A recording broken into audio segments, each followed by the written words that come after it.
వ్యక్తిగతంగా నువ్వు ప్రార్థన చేసుకునేటప్పుడు ఖచ్చితంగా నీ చుట్టూ ఉన్నటువంటి పరిసరాలు, పరిస్థితులు, వ్యక్తులు దేవుని అధీనములో ఉండున్నట్లు ప్రార్థన చేసుకోవాలి. లేకపోతే నీకు అయిందే.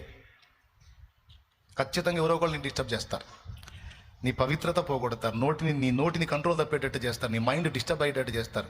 వాళ్ళ ద్వారా సైతాను నిన్ను శోధిస్తాడు. ఆ వ్యక్తులు కంట్రోల్లో ఉండాలంటే నువ్వు వాళ్ళకి ఎన్ని చెప్పినా వాళ్ళకి అర్థం కాదు. వాళ్ళ కోసం ప్రార్థన చేయటం ఒక్కటే ఆయుధము. నువ్వు ప్రార్థించినప్పుడు వాళ్ళు కంట్రోల్లో ఉంటారు, వాళ్ళు కంట్రోల్లో ఉంటే నువ్వు ప్రశాంతంగా ఉంటావు. అలాగాని మనం వారి కోసం ప్రార్థన చేయకపోతే, మన చుట్టూ ఉన్న వ్యక్తుల విషయంలో మనం దేవునికి మొర్రపెట్టకపోతే మనల్ని శోధించడానికి ఇంకెక్కడి నుంచి అవసరం లేదు. మన చుట్టూ ఉన్న వ్యక్తులే చాలు. వాళ్ళు మనల్ని అటాక్ చేయకుండా ఉండాలంటే, వాళ్ళు దురాత్మల చేత శోధింపబడకుండా ఉండాలి. శోధింపబడొద్దు అంటే వాళ్ళ కోసం మనం చేతులు ఎత్తాలి.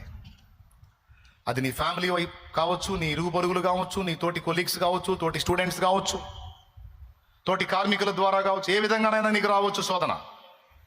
అలా నీకు రావద్దు. నీ భర్త ద్వారా కావచ్చు, భార్య ద్వారా కావచ్చు, పిల్లల ద్వారా కావచ్చు,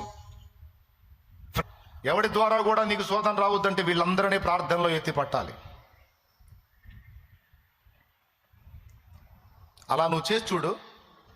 అప్పుడు నీ మీదకి వచ్చే వ్యక్తులు ఎవరు ఉండరు. ఇక అన్ని కంట్రోల్ అయిపోతాయి. చుట్టూ ఉన్నటువంటి సాతాను ద్వారాలు ఎవరంటే వ్యక్తులేగా, వాళ్ళందరూ కంట్రోల్ అయిపోతారు. ఎందుకంటే ప్రార్థన ద్వారా దేవుణ్ణి గదిలిచ్చావు నువ్వు.